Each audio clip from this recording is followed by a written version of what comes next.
share with our audience the vital mission of the Children's Safety Village and what drove you to become the executive director? Our primary focus is child safety education.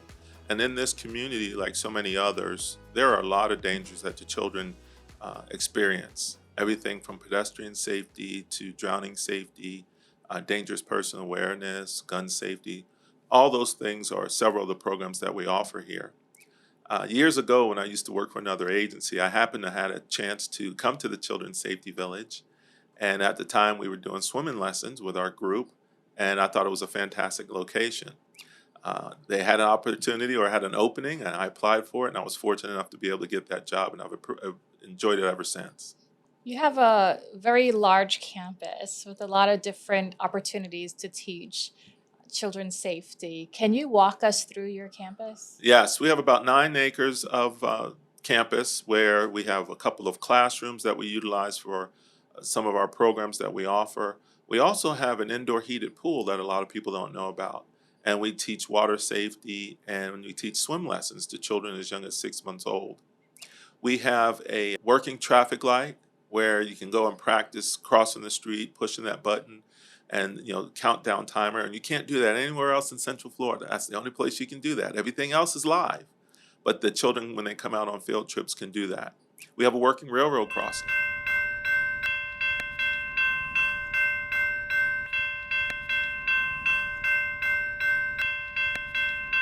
We have a pavilion where when groups come out on field trips, they use our pavilion, they bring their lunch, and then they'll have their lunch there. And then, of course, we also have a playground because they want to burn off a little steam after they've got an opportunity to learn some things. We have a 2-story fire safety house, and it's just like a regular house. When you walk in, there's a kitchen, a living room. I have a fireplace. I even have an elevator that when we have special needs groups, if they need to get upstairs to the 2nd floor, we have an elevator that will take them there. That facility also dubs as a training location for Orange County Fire Rescue. So all of their recruits come out to the Safety Village at one point in time during their training to utilize that facility. And they'll fill it full of smoke, they'll put mannequins in there and go and retrieve mannequins in their full gear. We also have a multi-purpose field, and that's where the fire department uses that as well when they're knocking down fires, pretending to knock down fires. And then we use it too for events. And then we have the miniature village with child-sized buildings, sidewalks. Those are sponsored by different companies like AdventHealth and community health centers and McDonald's, and they're different sponsors for those buildings. So it takes a lot to maintain that. I have a lawn maintenance company that comes out and they maintain it for us, and irrigation and everything that we need. What are some of your specific programs and services? Well, some of our programs, and we have a total of 9. And some of the ones that are really important to us are water safety and swim lessons. So as I mentioned earlier, we have that heated indoor pool, so we teach swim lessons. And then we do water safety, something that doesn't require the kids to get into the water, but what to do in case somebody that they know is actually in the water and they need help. We also have gun safety classes that we offer. We also offer dangerous person and 911 classes. And all of these classes that we offer, except for swimming lessons, we'll partner with Orange County Fire Rescue or the Sheriff's Office and other agencies to help us conduct those classes. Some of the other ones we have are poison safety, where we partner with the Poison Center out of Tampa, and they send somebody over to teach poison safety. And then we have a couple other programs like bike and helmet safety, and that's one that we partner with Orange County Traffic Engineering to do their Walk, Ride, Thrive program. So we're going to learn a little bit more about your organization by testing me.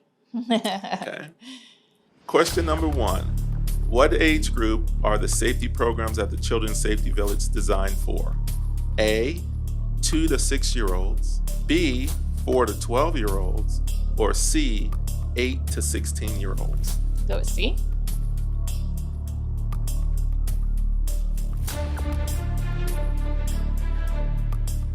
Sorry, you didn't get that one right. It's actually 4 to 12-year-olds. We try to start with I guess it would be pre-K children, because we figure, around 4 years old, they start to understand the concept of safety and things that they need to learn, all the way up through elementary school, so 5th graders.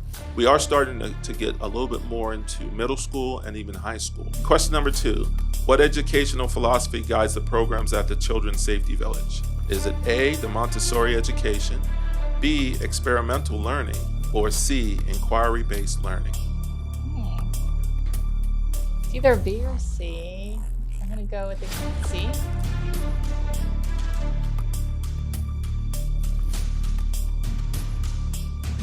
It's actually B, experimental learning, because we want the kids to learn through repetition. So when they come out, for instance, calling 911, we have these little toy phones that they have to dial 911. If they don't dial 911, they don't get a response. If they dial 911, they get a response, and then we have them make up a story like, my cat's up in the tree, or my house is on fire, things along that nature. Same thing for fire safety when they're doing stop, drop, and roll. The best way to know how to do it is to practice. So they get to practice stop, drop, and roll. We do that there at the safety village. Water safety, we have them lay on their stomach and pretend that they're using a noodle and saving somebody who may be drowning. And we teach them, you can either reach them or throw something to them, but don't go in the water. So we'll have these little buckets that we'll have them throw out in the water and pretend that they're trying to save somebody. So it's actually experimental learning. Okay. Well, I hope our viewers are doing better than I am. Yeah, that's all right, but you're close. And then question number 3 says, name 2 popular safety programs offered at the Children's Safety Village. A is math and science safety.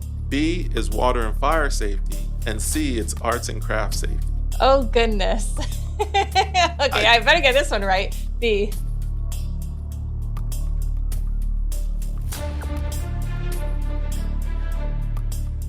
Yes, that's it. And water safety and fire safety are some of our most requested classes that we offer, especially water safety.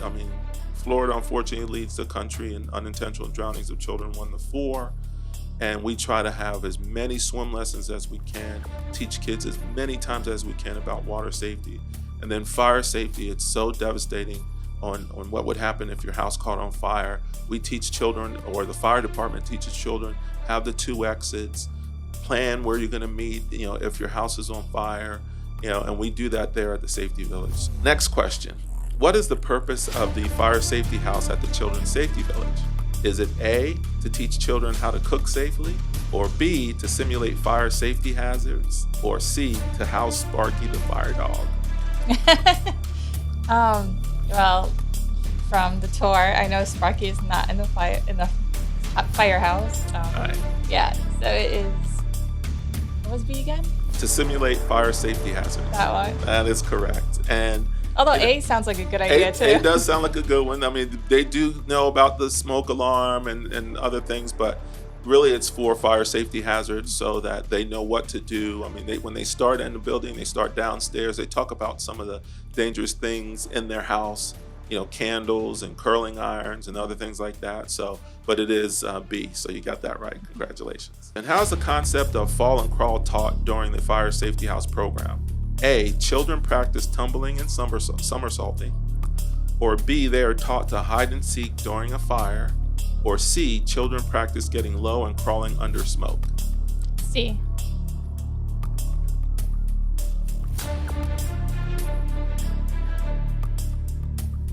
Yes, it is. That is correct.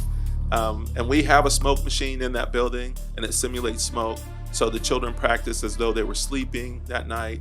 They're on their bed. They hear the smoke alarm. They look up and there's smoke, and it's harmless smoke, but there's smoke, and then they crawl across the floor to the door. We have a heater in the door that they put the back of their hand to simulate there might be a fire on the outside. And of course, if there's a fire on the outside, you leave that door closed. Which safety organization's professionals guide participants through the Fire Safety House program? Is it A, NASA astronauts, or B, Orange County Fire Rescue and Orlando Police Department education officers, or C, National Park Rangers? B. Yes, it would be B. We also partner with Orlando Fire Department, and we also partner with the Office of the Fire Marshal from the state of Florida. So we've had them out teaching our classes. We don't ever have a problem with getting fire safety instructors usually because there's 3 different agencies that we can work with. So we kind of benefit from that. Last question. What is the goal of the pedestrian safety program at the Children's Safety Village? Is it A, teaching children how to ride bicycles? Or B, raising awareness about dangerous animals? Or C, teaching children how to cross streets safely? C.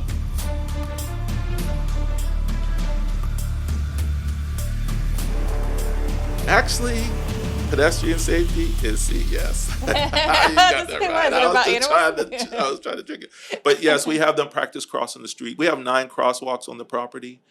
We have the working traffic light. We also have a working railroad crossing arm that goes down, and the kids get to see that too. But yes, we practice crossing the street. We're starting the classroom so that they know what to do and when to cross, how to look across the street, which is left, right, and left again. A lot of kids keep saying left and right, but you also have to look left again. And one little boy said the other day, he goes, "Yeah, because cars come from the left." And that is correct. Most cars come from the left. If you got a 2-lane street, that's where they're coming from. If you went to another country like Barbados, it's from the other side. But yes, that's the correct answer. Right. That's it. You did great. Thank Hopefully you. everybody learned some stuff. How do you measure success in your mission? And can you share a story, a success story?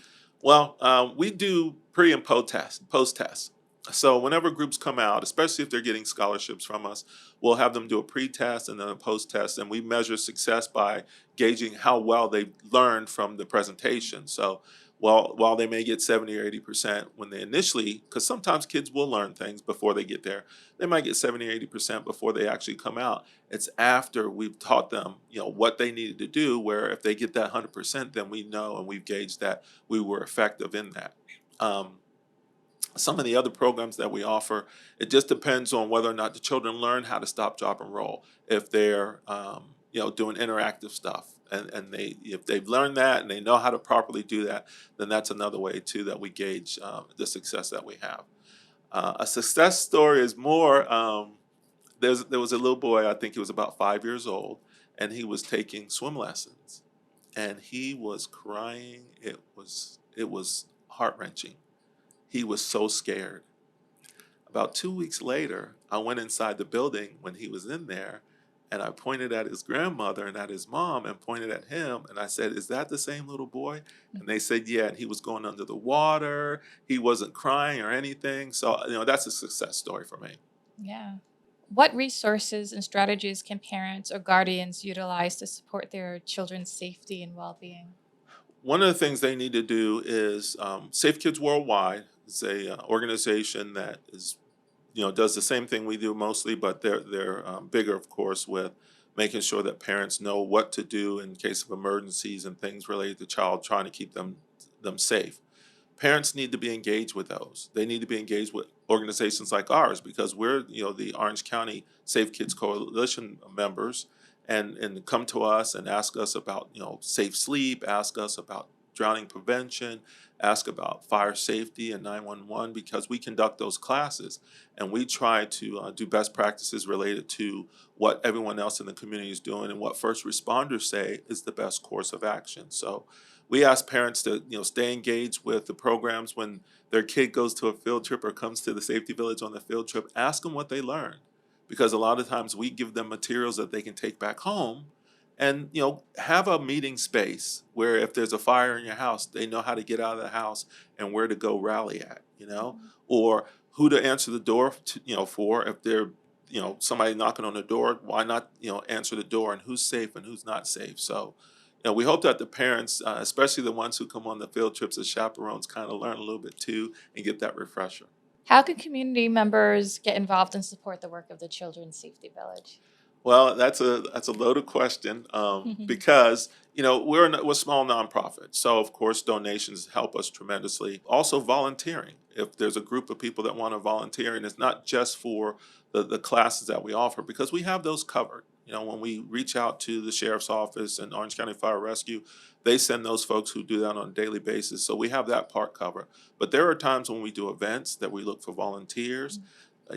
We have lawn maintenance, but there's some times where we want to replant a bunch of plants, or we want to do something special on campus or set up for an event. So we ask groups to reach out to us. And then when they reach out to us, then, we say, "Hey, we've got this opportunity for you." And then when we do events, if people want to sponsor some of those events, it gives them an opportunity to be there and see what we do on a daily basis. And then also, too, can give back to the community. What are some of the unique challenges you face in promoting children's safety, and how does your organization address them? Some of the challenges are, a lot of the schools, they have to pick and choose which field trips they go to. So we try to spread the word and let them know that some of this is very important.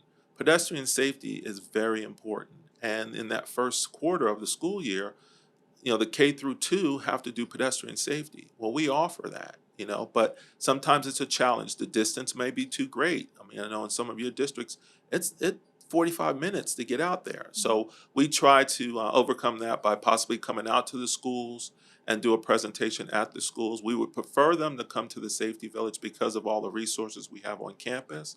But occasionally we may end up coming out to the school and do a presentation to all the students. So that's one way that we try to get around it. And then, of course, like I said, the principal has the sign off, or the assistant principal has the sign off on them coming to the safety village, and that's sometimes a challenge because they have so much other things going on. And we just hope that they would consider, coming out there for safety reasons for their students. Well, thank you so much for joining us. I really appreciate it. And the campus is really great. It's Thank you. fascinating. Yeah, we enjoy what we do out there, and we hope that people, even if they don't have a field trip group to come out, if they want to come out as an individual, they just need to reach out to us, and we'll tell them what days we have field trips. We'll tell them what programs we have, and then they can join on that way. And we get that happening quite a bit. And then, of course, like I mentioned earlier, we do events. So go to our website, which is www.childrensafetyvillage.org. You'll see a list of our events on our events page, or on the scrolling banner, you'll see some of the stuff that we're going to be doing in the community. Yeah. Well, thank you so much. You're welcome. If you're enjoying this show, please subscribe to our channel and follow our Instagram, Facebook, and Twitter accounts.